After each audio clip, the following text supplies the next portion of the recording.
Go Collect new feature, internal bucket analytics.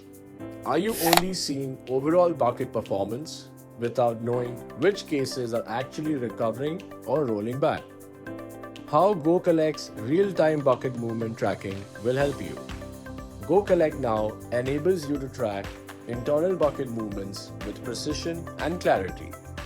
Monitor how your collection agents are performing on allocated cases for the month, how many are pending, and how many have been resolved.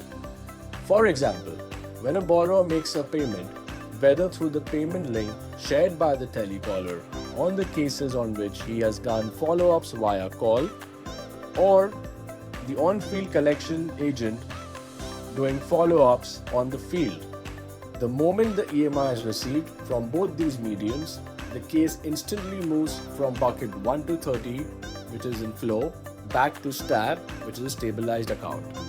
This allows the National Collection Manager to monitor real-time performance and maintain control over delinquency buckets, track progress, spot potential risks early, and optimize collections with actionable insights. Bucket analysis made effortless with Go Collect. Book a live demo today and see it in action.